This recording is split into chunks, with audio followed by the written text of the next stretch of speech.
Kalau seluruh BUMN gunakan paperless, tanda tangan digital, disposisi digital, semua nggak bisa main. Saya bisa tracking, saya bisa investigasi, audit untuk semua surat menyurat. Ini lalu sekarang saya lagi paksakan tanda tangan digital. Tapi Peruri gendeng juga, masa minta 500 miliar untuk proses paperless di kantor Pertamina. Itu BUMN juga, itu sama aja udah dapat Pertamina, nggak mau kerja lagi, tidur 10 tahun. Jadi ular sanca, ular piton, saya bilang. Itu kan, saya pikir nggak masuk akal kalau gitu kelola seperti ini.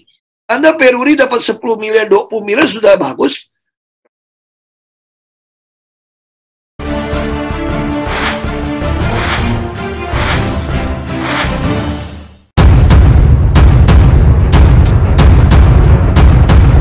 Basuki Cahayapurnama alias Ahok, bak dinamit yang siap meledak apabila sumbunya tersulut.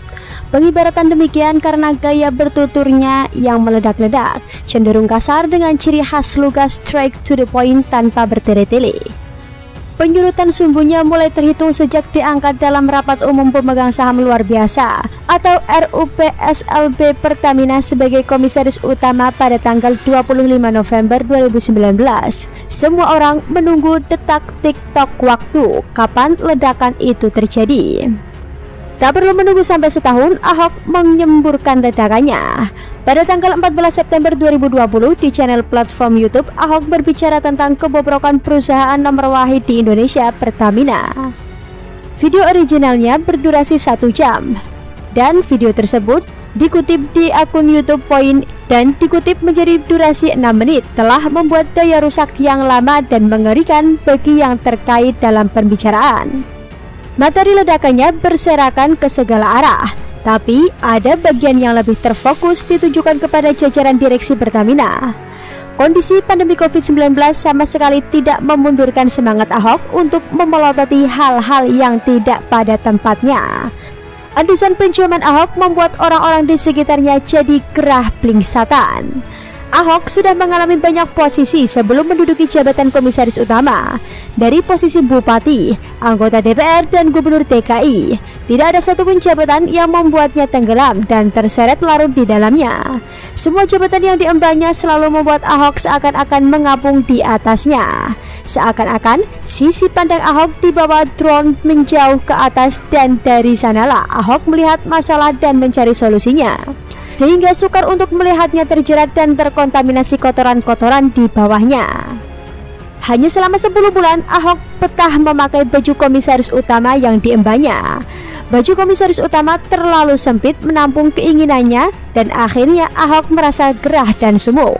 Pernyataan Ahok yang mulanya diupload pada 9 September 2020 dan kemudian diupload ulang oleh akun YouTube lain pada 14 September 2020 merupakan manifestasi Ahok secara eksplisit menanggalkan baju komisaris utama Pertamina karena terlalu sempit. Pernyataan Ahok di YouTube itu tidak sebagai komisaris utama Pertamina, tetapi lebih merupakan ekspresi pribadinya. Ahok mencopot baju komisaris utama untuk tampil di channel YouTube. Alih-alih Ahok berbicara di saluran RUPS, malah Ahok berbicara di saluran YouTube atas nama pribadi. Nampaknya selama 10 bulan Ahok menemui jalan buntu untuk menyampaikan aspirasinya. Rekan-rekan komisaris yang lain nampaknya juga tidak mendukung langkah-langkah Ahok. Sempitnya baju komut Pertamina bagi Ahok juga tergambar dari pernyataan Ahok bahwa pergantian direksi tanpa sepengetahuannya dan direksi Pertamina maunya berhutang saja dibandingkan melakukan eksplorasi minyak sendiri untuk mengembangkan bisnis. Semburan Ahok tentang pengisian jabatan di Pertamina hanya berdasarkan lama bekerja, bukan berdasarkan kapabilitas seseorang. Harusnya merupakan temuan dan nasihat yang berharga bagi direksi. Begitu juga dengan kebijakan manajemen menolak kerjasama dengan investor potensial, bisa dijadikan temuan pengawasan yang berkualitas untuk kemajuan Pertamina mencapai tujuan perusahaan. Apalagi temuan Ahok yang ada aroma pidana, yaitu masih dibayarnya gajinya beberapa pejabat yang sudah pensiun. Temuan pengawasan seperti ini harusnya membuat direksi Pertamina mengucapkan terima kasih kepada komisaris yang telah menjalankan fungsinya. Sebaliknya, apabila direksi mengabaikannya, bisa berbalik mengancam direksi terlibat dalam masalah pidana yang akan merugikan dirinya sendiri. Tetapi, materi berkualitas seperti yang diuraikan tersebut tidak dapat muncul di forum yang tepat sebagaimana diinginkan oleh undang-undang, misalnya di forum RUPS. Bahkan lebih jauh, setiap saat komisaris dapat mengadakan RUPS kapanpun. Lalu, apakah Ahok sadar atas semua yang disampaikannya di YouTube sekaligus mengerti resiko dari apa yang diucapkannya? Apabila Ahok semata-mata profesional yang ditempatkan sebagai komisaris utama Pertamina kemudian membuat blunder di saluran YouTube, maka kita bisa menduga pernyataan-pernyataannya hanya karena emosi yang membeludak karena tersumbat penyalurannya. Tetapi Ahok adalah politikus ulung yang telah berpengalaman. Semua langkahnya pasti telah disusun dengan matang. Langkahnya ibarat pemain catur yang siap mengorbankan bidak untuk bisa merebut gajah atau kuda lawan. Resiko yang akan terjadi tentunya telah diukur dengan serangan balik yang lebih bermakna. Gaungan suara Ahok akan lebih keras terdengar apabila dibantu amplifier. Sambutan antitesa dari Andre Rosiade, anggota Komisi 6 DPR RI, merupakan amplifier yang mempunyai kekuatan besar dan menguntungkan kedua belah pihak.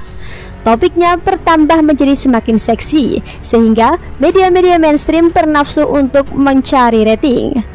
Sebentar lagi, acara-acara seperti ILC Bung Karni Ilyas, Mata Najwa, atau acara YouTube Deddy Corbuzier akan menggaungkan dengan amplifier yang lebih kencang. Ibarat main catur, Ahok sudah melakukan langkah kuda yang tak terduga di papan catur Pertamina dengan segala resikonya. Dan permainan masih berlanjut, belum ada pernyataan skakmat.